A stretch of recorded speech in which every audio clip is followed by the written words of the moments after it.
Okay, so welcome everybody to Charles River Crypt today, and we're very happy to have Sandro Coretti from NYU to talk about the double ratchet. Okay. Thank you very much. Thanks for having me. So this talk, as Ranga said, is about the double ratchet, which is the concept that underlies the signal protocol that's widely used. So maybe just to sort of set the stage at the beginning, we're less in the TLS setting where people usually assume, or the TLS protocols would assume that the communication is reliable, that packets arrive in order, the guarantees from the lower layer protocols. TLS connections are usually short-lived, and during the whole existence of the connections, the parties will be online. And also, there are some provisions to deal with certain kinds of compromises of keys, but in general, it's not a major concern of TLS to deal with state compromise. So in the secure messaging world, at least this is what practical protocols do. They design them in such a way that they can handle an unreliable network, where packets might get lost or arrive out of order. And also, if you think about your WhatsApp, your chats are usually long-lived, right? So they exist for quite some time. And sometimes the parties are offline, and then the server sort of buffers ciphertext messages, whatever, until you come back online. And also, because they exist for such a long time, it could very well be that the state gets compromised. So this is the setting that we're gonna be looking at today. So the signal protocol, it's loosely based on what was known as, or is known as, the off-the-record protocol, and it extends the guarantees of this off-the-record protocol in several ways. And it's very widely used in the world. So all these apps that are listed here, Signal itself, Facebook Messenger, WhatsApp, and so on and so on, they use this signal protocol whenever there is a conversation between two parties. It's a whole different question how to achieve what Signal achieves for two parties if you have groups of size 3 and more. And that's something that people work on right now very intensely. And also the Signal protocol won the Levchin Prize at Real World Crypto a couple of years ago for its high real world impact. Okay, so maybe a quick look at related or previous work. So there's really only one paper that analyzes the actual Signal protocol. So I see people already enjoying Evgeny's funny pictures. There's a paper by Cohn-Gordon et al. That analyzes Signal, but it does it in a sort of including a lot of lower level details that makes the analysis somewhat complicated, and it doesn't provide much abstraction and insight into how these various components of the protocol work with each other. And then on the other hand, there's a number of papers that deal with the secure messaging protocol problem as a cryptographic primitive, but they derive their own protocols. And you can roughly order them with respect to how much security they achieve. So all the way on the right here, there are two papers that try to come up with the best possible, the strongest definition that you can possibly get. And then they come up with protocols for it. And they end up using quite expensive cryptography to achieve this. And then if you relax it a little bit, so you can get by with standard crypto. So these two works here, they use HID for their implementation, and here to the left of that, you can get by with just normal public primitive.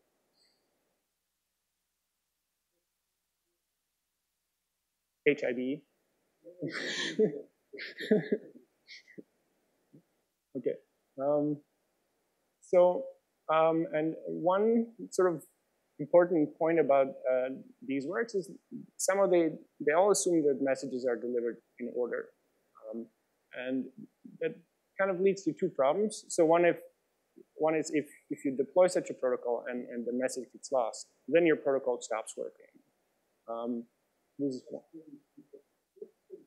In terms of functionality, so they're all designed in such a way that if even one message doesn't arrive, then they stop functioning. The second problem is you can't really distinguish between an invalid packet and a packet that arrives too early. So if you get a packet that you can't verify immediately, you don't know if it's a forged packet or if it's a packet that was sent by your counterparty but has arrived before some other packet.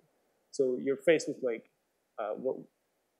two choices. Either you drop it, but then it could have been a valid packet, so that might not be good. And the other thing is you could try to buffer it, and then every time you get a new message that does verify, you can check all this stuff in the buffer to see if it works. But of course, you open yourself up to denial of service if you do that.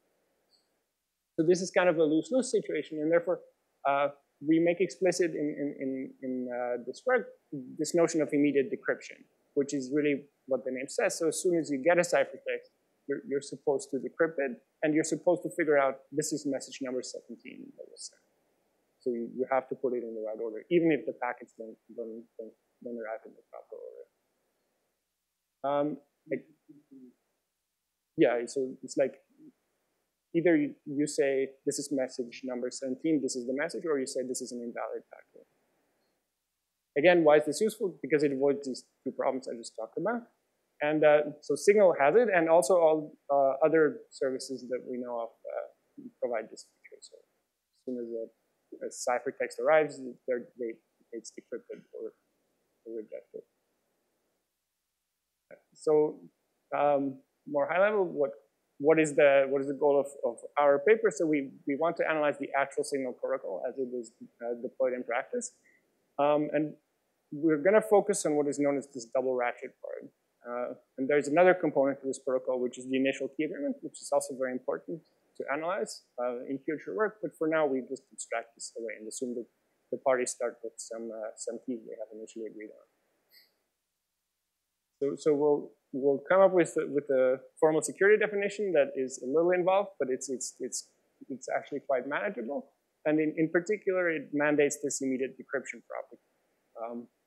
And we also provide some modularization. So we built Signal from 3 simple components. And these components roughly correspond to what is known as the public key ratchet, as the secret key ratchet. And then there is some primitive that glues the two together to get the final protocol. And all these components you can now analyze in isolation and construct. And that makes things easier. And it's also easier to understand how exactly they work together. And then sort of the industry Signal, it follows as a special case industry. All right. So if there is time at the end, I'll go into like some details about this definition. But for now, we'll just live with the informal requirements that we have. So yes. About what? Oh yeah. I'll show you how it works. Yeah. So the 3 standard properties that we want for sure are correctness, authenticity, and privacy. And then immediate decryption, as I said. And now we want forward security. So if at some point one of the 2 parties gets compromised, we want that messages that were sent in the past are still secure. And then let me skip one ahead. So we want post-compromise security. So if at some point you're compromised and then the attacker, doesn't interfere or loses access to your device, after a couple of rounds of back and forth, you recover from it. Yes?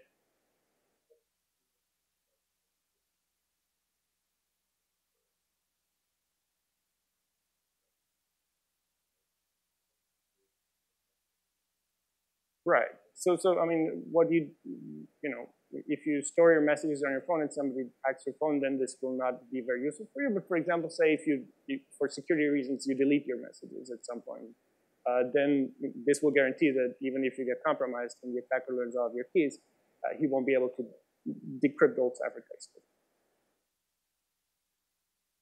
So we want post-compromise security, and we also want security against bad randomness. So as long as the parties are not compromised, the Signal protocol doesn't actually require access to good randomness. So the only place where randomness comes in is for the initial key agreement and for post-compromise security, so to heal from mistake.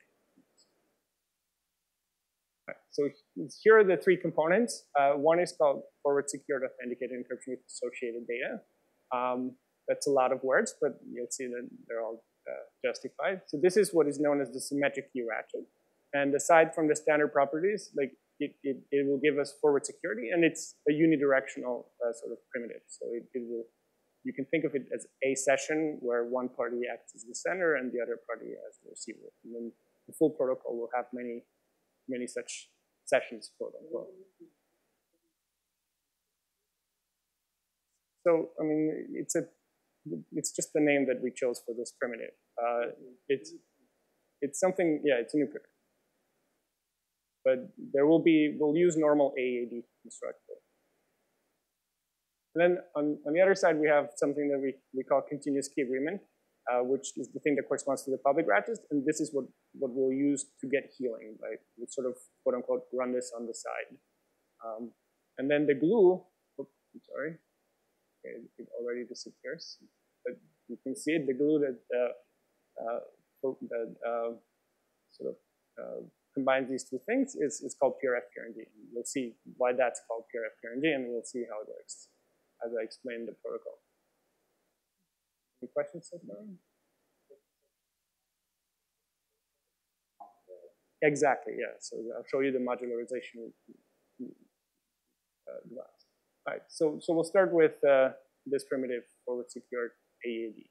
So roughly, this works as follows. So here, Alice is the sender, and Bob is the receiver. Okay. And at the beginning, assume they have a shared key K that falls from the sky. It's random, and we'll see later where that key comes from. And they both have an initialization algorithm.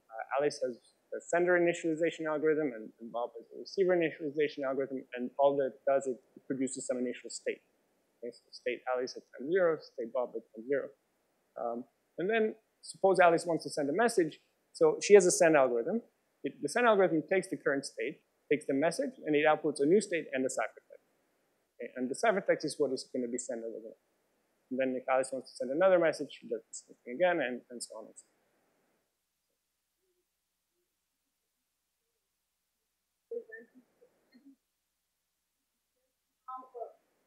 Right. Yes. Yeah. Yes. Yes. So I mean, for this primitive, all of these things will be deterministic again. And again, so I mean, I said before that we abstract away the initial key agreement, but we'll use many of these sessions. So you'll see where all these Ks come from that we need for every session. Yeah. Yeah. So and then we assume that the network is under complete control of the attacker. So if he sees all the ciphertexts, he gets to change them and reorder them. So as an example, if he delivers C2 first, for example, what Bob does is whenever he gets a ciphertext, takes the current state and the ciphertext and calls some kind of receive algorithm on it. And the receive algorithm outputs the new state for Bob. And he's also supposed to output this sequence number saying which message it is and the message itself. So in this example, the sequence number would be 2. This is the immediate decryption property. So it has to recognize which message it is. And so this is sort of the setting. Now, we can try to construct it. So what we'll need is just normal.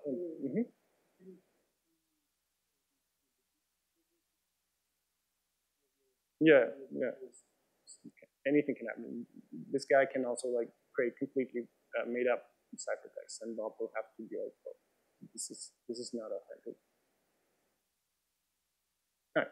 So we're going to use normal AAD, and we're gonna try to construct this, and then we'll see what we have to add in order to get what we want.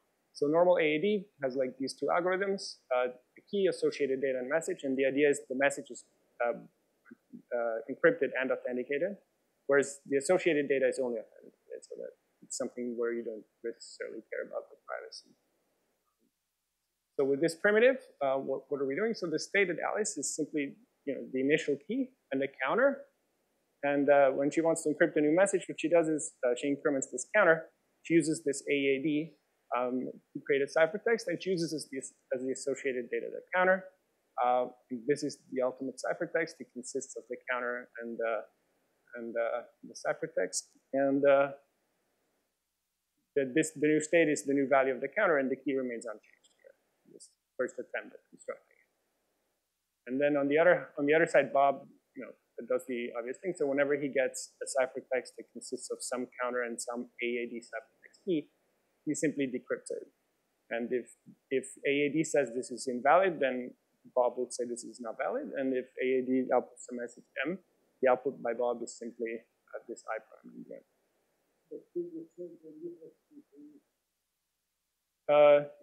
Yes. But so far we haven't done much fancy stuff, but it's yes, exactly. The state of Bob is just K. Mm-hmm.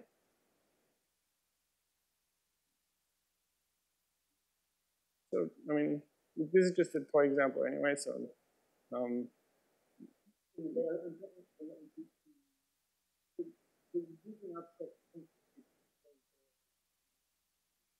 mm-hmm.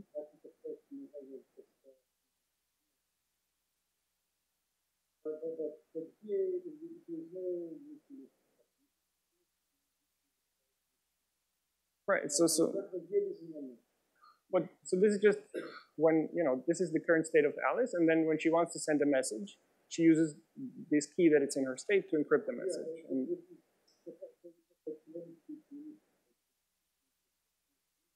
right. So this is one reason this is not a good thing to do right now. But yeah, you're right. Probably it's multiple messages with the same. It's multiple messages with the same key, I guess. Yeah. Right. But yeah. Yeah, I mean, it's yeah, you never know. So just you want to rely on it as little as possible. So anyway, so this is just something that doesn't work. So let's see. So it gives us the basic properties and immediate decryption. We don't get forward security because the key never changes. Right? We don't get randomness security against bad randomness because this AAD, if we keep the same key, we should use randomness. And then you don't get post-compromise security for this. Yeah. No. I mean, if sort of to some extent, the fact that the adversary has the ability in our game to control the randomness, it models with some kind of side channel to the random number generator you have, but other than that.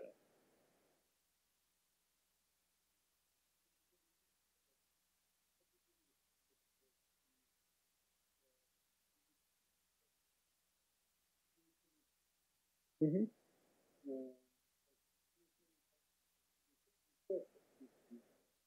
Yeah, I mean, again, it's just if you use deterministic encryption, this won't be good, right? But anyway, so let's try to add forward security to our setting here. So if this is the situation right now, and then the attacker learns the current state of Alice, what can we hope to get for this message M1? So M1 was sent, but the ciphertext that corresponds to M1 was never received. So it's a ciphertext in transmission. So if Alice learns the state, what happens to ciphertext in transmissions? Well, there is no reason for Alice to keep like key material around that relates to this. So here we expect it to be secure. And when M2 here, for example, it's a ciphertext that was or has a ciphertext that was sent and then also delivered. And again, there's no reason for Alice to keep any key material around, so we expect this to be secure as well upon state compromise. And then if Alice sends a future message, here we don't care. So this, if the attacker compromises the state here, even if the compromise ends, if Alice sends a future message, we don't care about its security. And then on the other hand, if instead Bob gets compromised, then again, or not again, but here we don't care about the security of M1 because presumably Bob will have some kind of key material around that helps him decrypt this message here. So here we don't require anything. On the other hand, here, this one he has already decrypted, so he should have gotten rid of the key material that pertains to C2, or to M2. So here we require security. And then again, for stuff that's sent in the future, we don't care.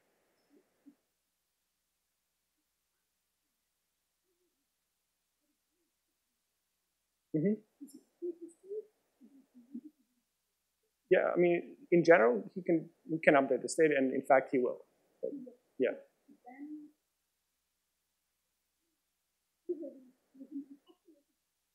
Mm-hmm. Mm-hmm. Mm-hmm. Mm-hmm.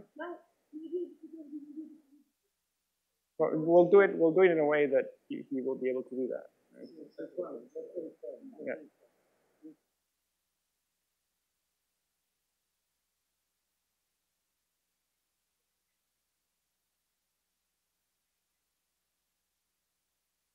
Right. I mean,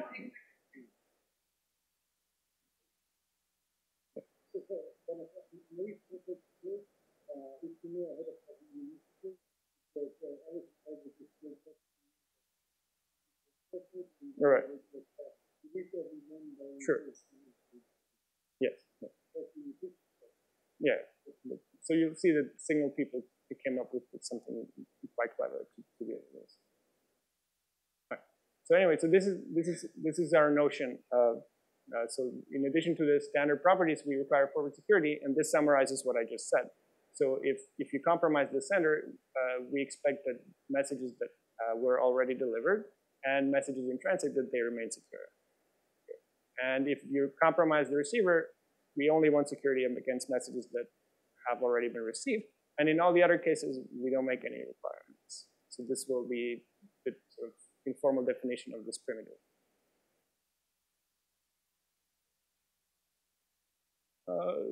You could add some kind of half security here if you were willing to use public key encryption for that.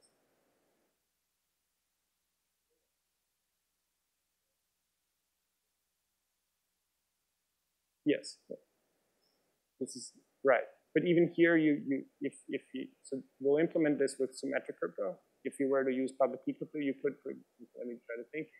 If you compromise the sender and learn his keys, then if the sender encrypts stuff using some kind of public key, then maybe you could even require that future messages are private, but not authentic. Right. So to sum up, this notion, it has all the stuff that we want except post-compromise. So now let's see how one can build this. So we just need a normal PRD that, say, doubles the length. And now we only need one-time authenticated encryption with associated data. So, we can do this deterministically as long as the key is random. Right? So how does it work? So K is simply stored by Alice, this initial share key, as the initial state. And then when she wants to send a message, what she does, she expands using the PRG, and then she uses this part here as the key for the one-time AED scheme. And what she sends is the counter and the ciphertext. And one here is the associated data, so it is authenticated. Then she does the same thing again when she wants to send the next message. She expands, uses K2 as the key for AAD and so on and so on. Then on the other side, before I go there, so important whenever she doesn't need a value anymore, she deletes them. So all these keys that were used here, she can get rid of. All these intermediate states, she can get rid of. So after she sends message 2 here, she will only have this W2. Right? And because of the guarantees by the PRG, this will look random even if her state gets compromised. So this is get forward security. So this is what people refer to as the symmetric ratchet. So the key evolves after every message you do this update procedure. Then Bob on the other side, of course, he simply does the same thing. So for now, assume everything arrives in order. So he uses the PRG to get the key K1 to decrypt and so on. Same thing. If stuff arrives out of order, so here's an example. So assume we're in a scenario where 6 messages were sent and received in the correct order. So this will be the state of Bob. He will have gotten rid of this key K6. And now assume message 8 comes instead of message 7. So what Bob does, he uses the PRG to expand, and then he stores K7 in some dictionary. So for whenever ciphertext 7 actually arrives, you can retrieve that key from the dictionary and try to decrypt it. And then he expands again, he uses K8 to decrypt this set.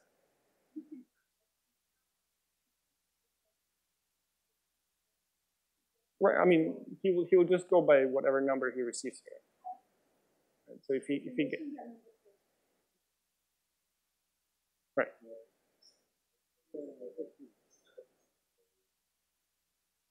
Well, so if you you won't. I guess if you implement this in practice, you put an upper limit on how many steps you execute like this.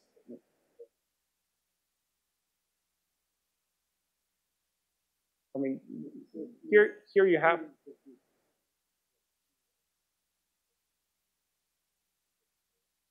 No, so right. So what happens here? Suppose somebody, let's not say a billion, but suppose somebody sends you something with counter 100, right? Then you would do 100 steps. That's pretty fast, and then you would take K100, and you would try to authenticate the message, right? And if the message is not authentic, you roll everything back. And so.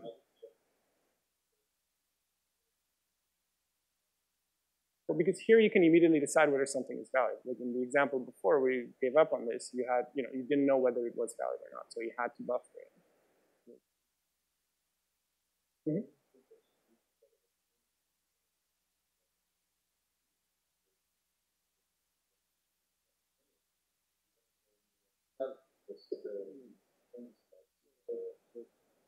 Right.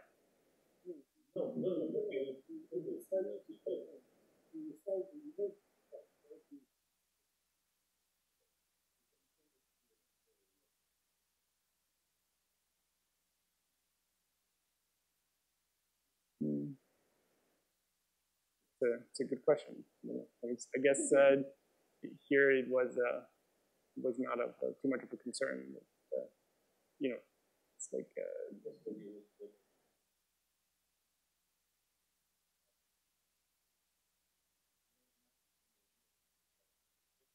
right.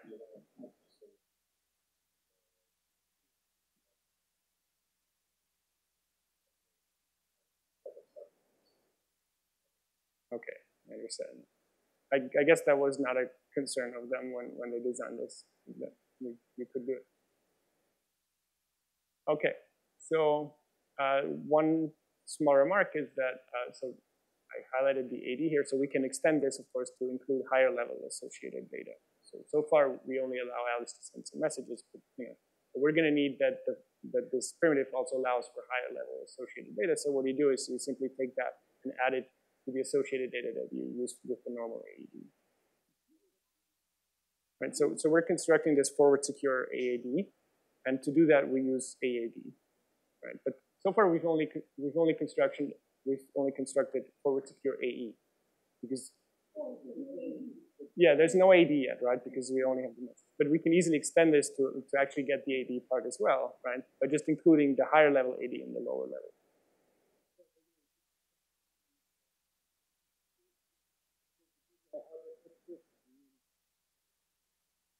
Oh, okay.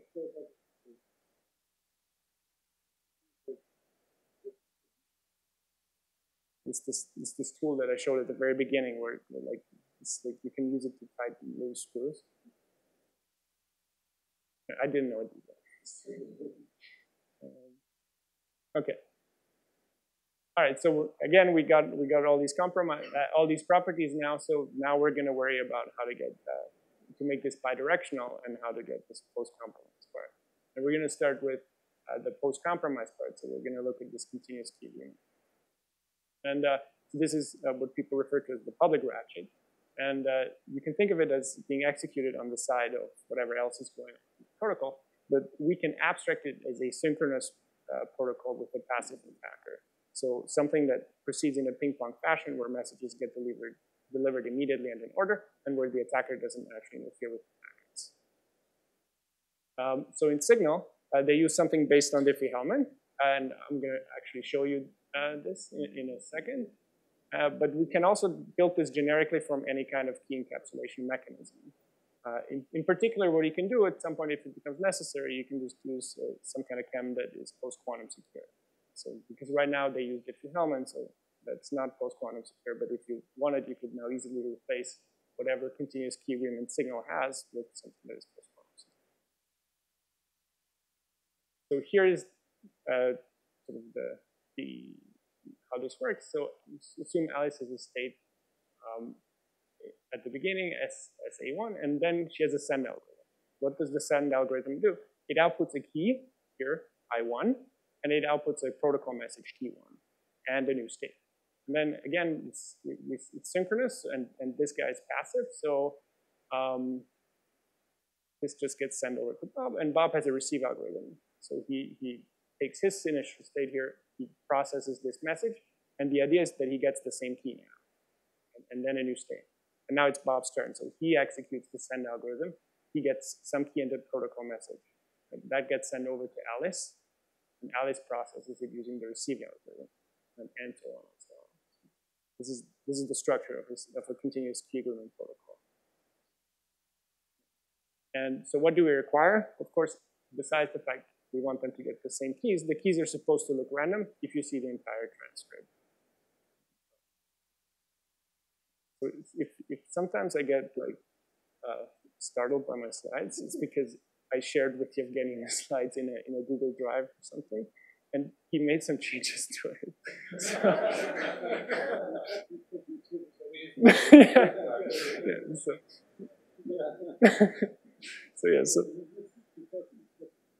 So, so he updated the picture of this guy. All right. So the requirements, correctness, and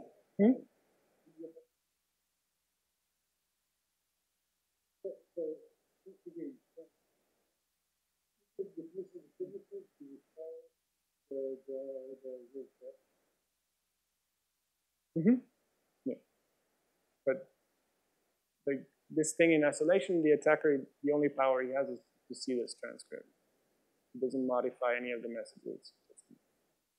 Change the order in which they're delivered. It just makes it, yeah, it just makes it easier to analyze. Right? So we're trying to have it simple. Yeah. So, right. So we want privacy. We also want some kind of forward secrecy so that if you compromise the state of the parties, like the pass key is being insecure. And we here for the first time now comes in post-compromise security. In particular, if the exposure of the state ends after 2 rounds of interaction, the keys become random again. So here's a picture. So if you compromise here, for 2 rounds, we don't require anything. But then after that, the keys that are output should be secure again. And then forward secrecy, we allow it to be slightly imperfect. So there is a period delta where we don't care. But then beyond that, we require security. For this primitive, yes.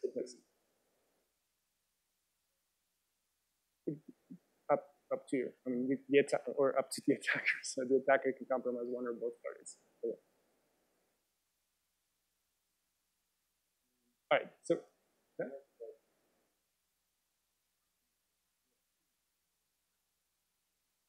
Right.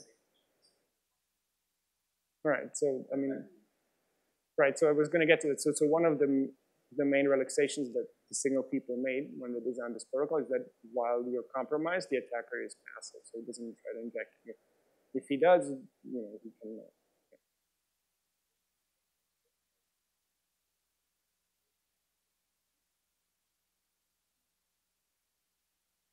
Yes. Yeah, unless he's active, then Signal doesn't give you any kind of security.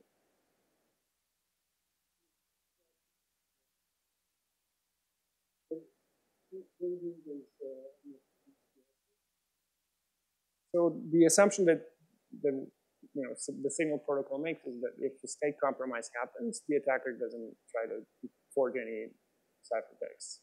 No, in fact, for the whole primitive. For the whole time, yeah. Right. So here's Signal's continuous key agreement. So the first 2 things are just Diffie-Hellman. Right? So Alice chooses the secret exponent x1, sends key to the x1. Bob chooses secret exponent x2, and sends key to the x2, and here they get the same key. Now, so this is sort of the lifespan of x1. So it's generated here, and once Alice computes this key, she can get rid of x1. She doesn't need to store it anymore. And now they just continue like this. So Alice chooses secret exponent x3, sends t to the x3, and the new key is t to the x2, x3. And when Bob gets this, he still has x2 from before, so he can compute the same key. Then next time, Bob chooses secret x4 and sends t to the x4, and so on.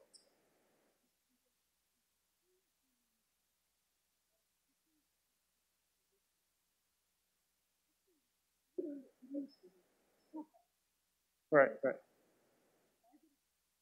So we'll build it into the protocol in such a way that this is most of the, yes. And also it's going to be authenticated like by the protocol itself. Right. So one can show, like, based on the Diffie-Hellman assumption that even given all these values, these things here look random. But now let's see what happens if the state gets compromised. So for example, in this example, if right now the attacker compromises Alice, she hasn't stored anything. So that's fine. But if Alice gets compromised here, she's sorry, Bob, then he still has this secret value x4. Right? And then of course, this guy doesn't look so random anymore. Okay, so this is this imperfect forward secrecy where this delta here measures how many keys in the past lose security if one of the parties gets compromised.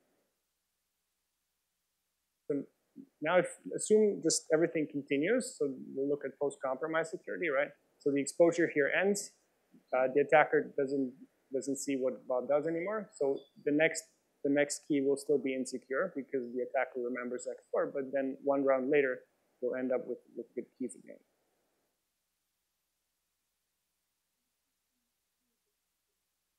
Yes, so this requires good randomness. All right, so one can actually improve this forward security, again, by using a chem instead of this sort of mixture. And I'll show you for this example how you do it. So this is what we just saw. And now, kind of, you can think of this, like this value d to the x2, it's used as both a Algamal ciphertext and an Algamal public key. So if you instead, just, so you get the delta equals 1, but what you could do instead is, well, you can think of this as an Algamal secret key, right? And then this will be an Algamal encryption under this, sorry, public key under this public key. And this will be a public key for the next round, d to the x2, right? And then so on and so on. So if you're willing to pay this factor of 2 in the communication complexity, you can actually get delta equals 0. Because now, if x4 gets exposed, there's no information that is in these keys. There is also secret values that you choose, right? So the person who sends it, right? So there's this trade-off. If you want delta equals 0, you have to pay this factor 2.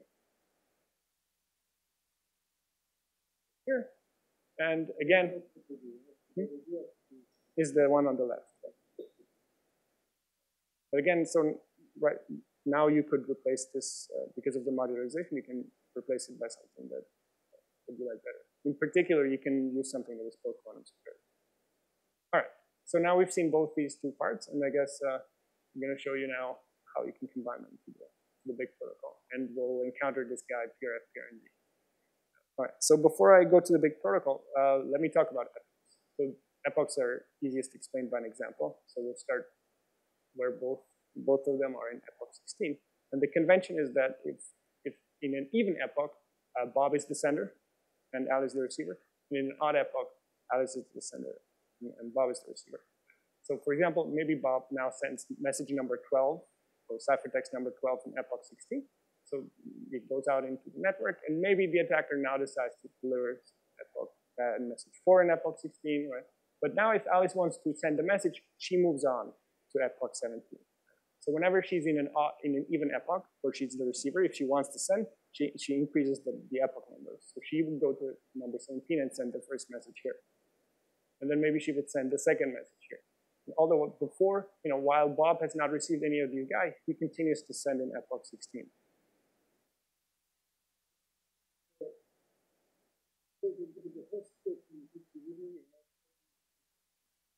Right. Right. So you'll see that in a second that these will be actually sessions of this FSAD primitive. So in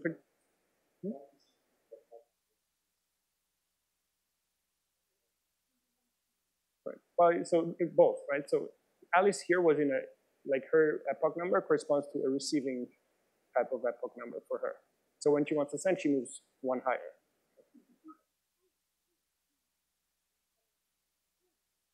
Yeah. Mm-hmm. Yes.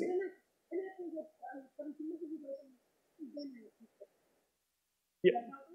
Okay. Can you say again? Yeah.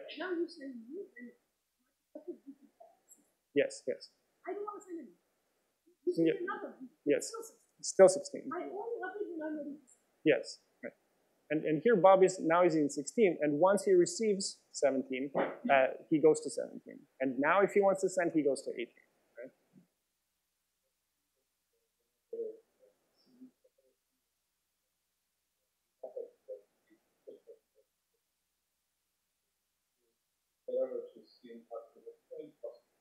Well, well, right. So if you're like Alice, and you're in an odd epoch, and you want to send, then you just continue using this. Right. And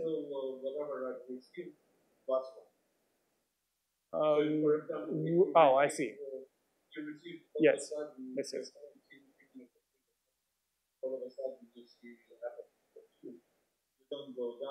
Yes. Yes. Mm-hmm. Yeah. Right. And so the idea will be that now these correspond to these sessions of this FSAD, the unidirectional primitive, and now when Alice moves from 16 to 17, she uses the CK send, and then she cleverly uses the output in a way we've seen in a second to incorporate this into the protocol. And similarly, Bob, when he moves and he gets the first epoch 17 message, he does the CK receive part, and then whatever he gets from that, he will cleverly incorporate into his current state.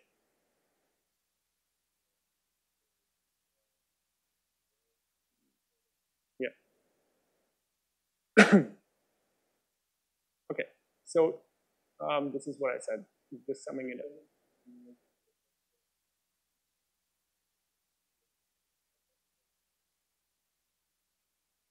So, I mean, this is, I'm not sure. Mm-hmm. Oh, so now we're talking about the big protocol, so you learn everything. The state of the single directional primitive, you learn the state of the CKA. Right. Okay, so I mean, this is just summarizing what I just said. So let's do an example. Okay, so right now Alice, as before, she's in 16. Bob is in 16 too, and I'm showing you a subset of Alice's state. So this is the state of her occurring sending session, and this is her state, her view of the CK protocol that is running parallel. And now she wants to send a message, so she goes to number 17 and she executes her CK send protocol, right, which takes her current state, outputs a new state, a protocol message in the key. Right? And now maybe you might be tempted to say, well, let's use this guy I as a new initial key for a new session. But this is not what we're doing, because if this was executed with bad randomness, everything is screwed up now, even though before everything was fine. So we don't want that. And this is exactly where this PRF, PRNG comes in.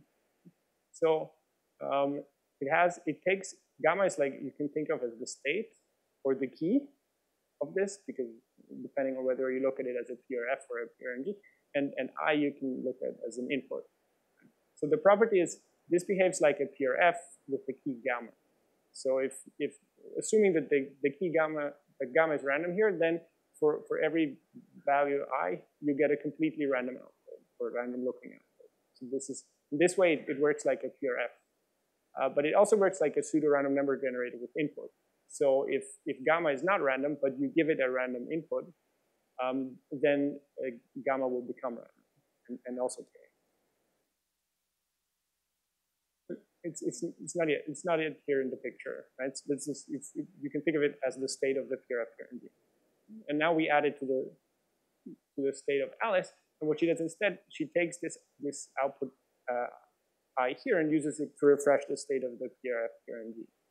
In particular, what you get as output here is a key K, and that's what you now use to initialize the new session.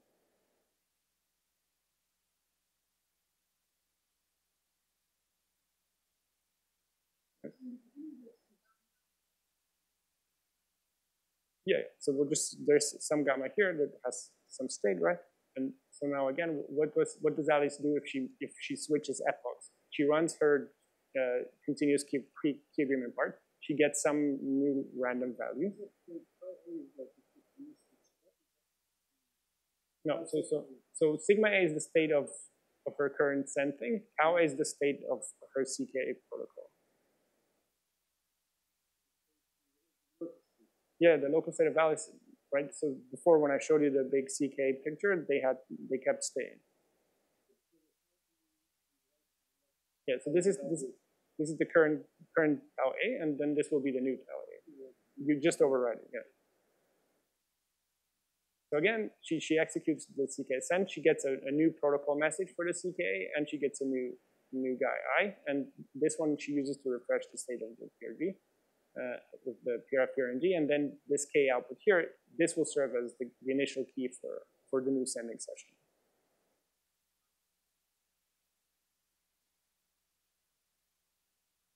Yeah, so the PRF part is important for like handling forged packets, because then people will send you stuff with potentially crooked keys, and then if your state at that point is good, which is something the signal protocol assumes, right? When the attacker is active, you assume nothing is compromised. So then it acts like a PRG, and in particular, this is a fresh key with which you can verify the message.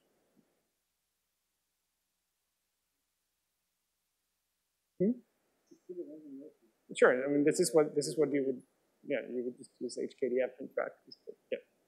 So so now we have a freshly initialized session here, right? And now all messages in epoch 17 she can simply send by calling this unidirectional primitive.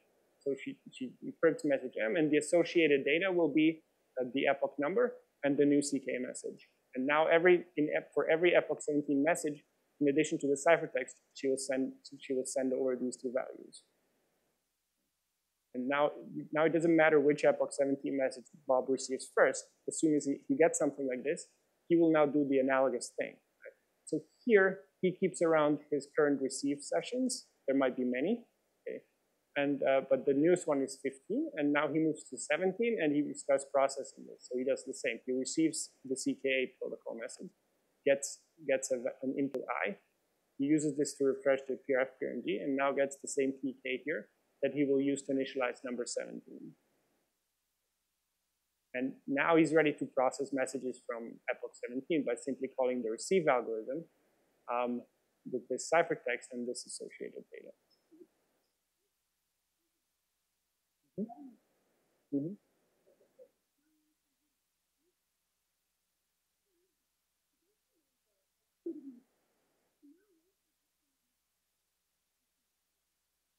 Right. No. So, right. So, no, you're not supposed to. So you keep. I'll say more about it, but for now, assume you keep all the states for the receiving sessions, where you're the receiver. You always.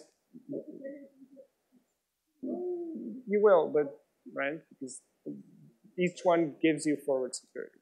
It's just a memory problem. It's the reason you don't want to do that. But I'll talk about it in a second. Yes. Right. So you'll keep around all your receiving sessions, but I'll show you how to get rid of this, and you always have one active sending session.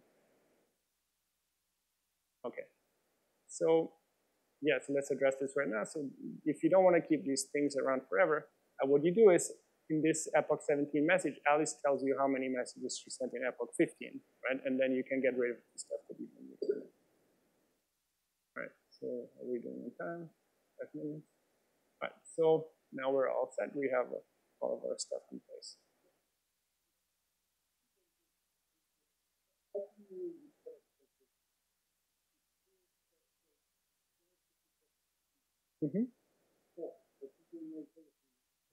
Right.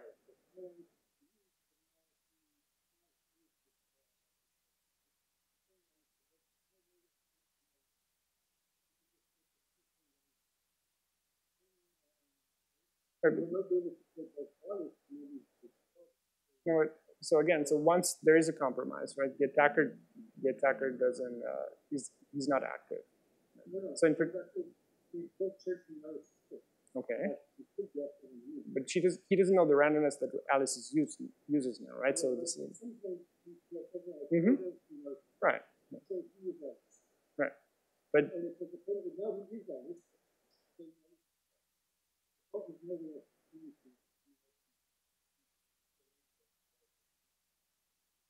no, but that's active, right?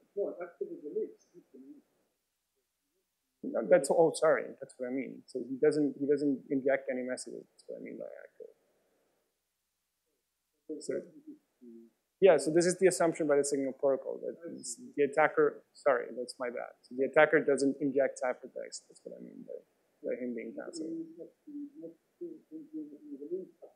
Yes, exactly. Which is why they can do this refreshing the keys with the CKA.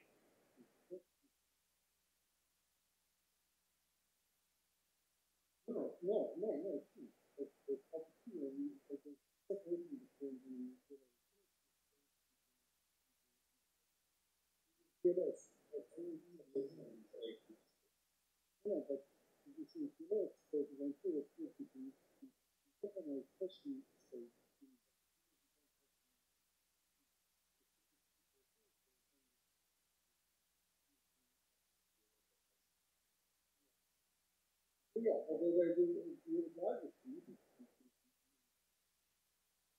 Yeah.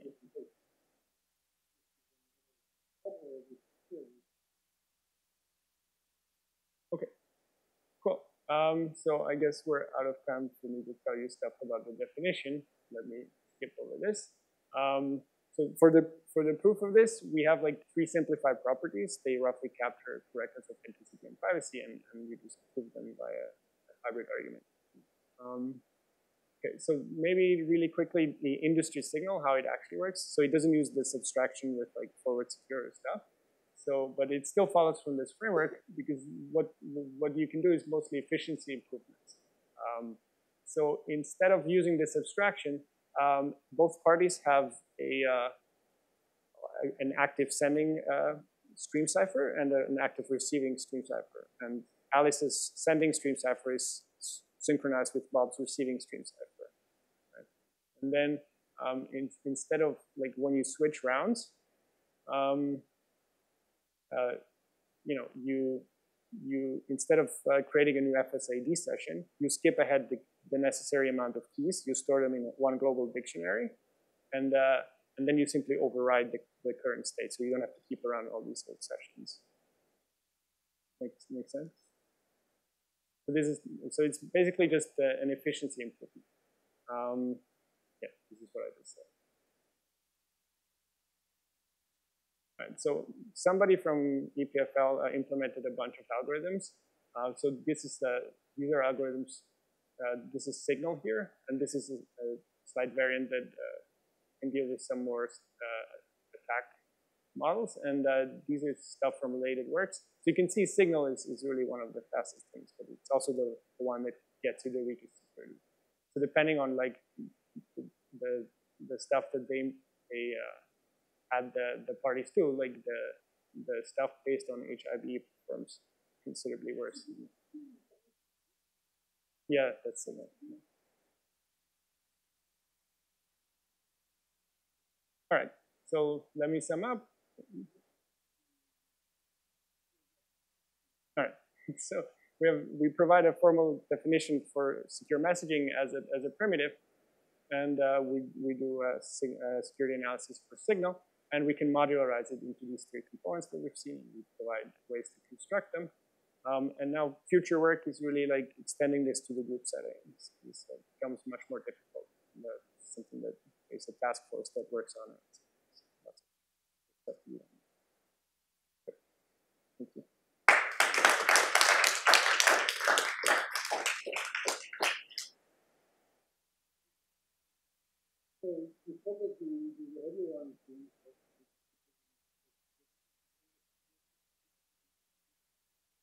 Well, so their approach is you just take a security game and then you remove everything that would make it trivial. and everything else is supposed to be allowed. So in particular, there's some kind of, like if, for example, Alice gets compromised, right? Her messages that she sends now are still like private, at least, for example. It's one of the this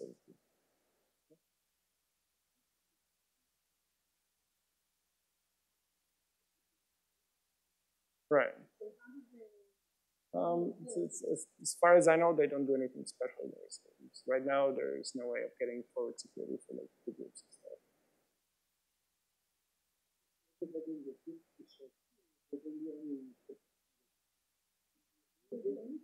Yeah, they have like a shared key, but that's it. Yeah, that's it. Mm-hmm.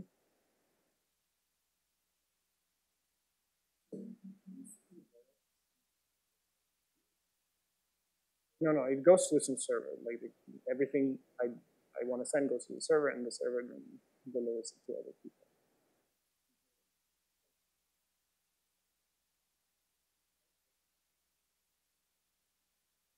Right.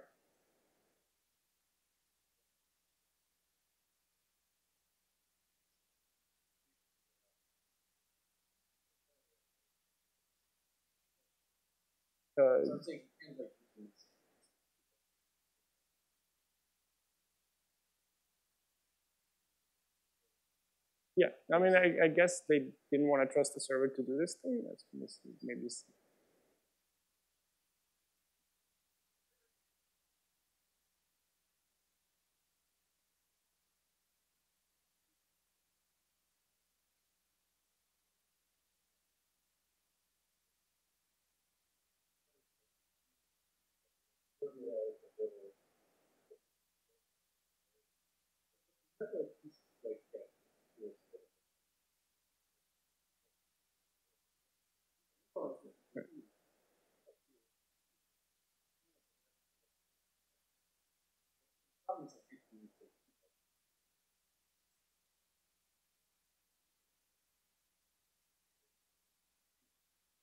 Yeah, so it's, as far as I know, it's just something they didn't want to do for the server. But actually, right now, for the group stuff, it looks like they might be considering doing that because it simplifies the problem considerably.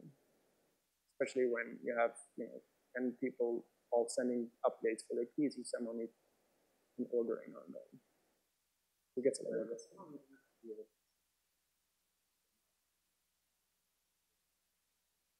Yeah.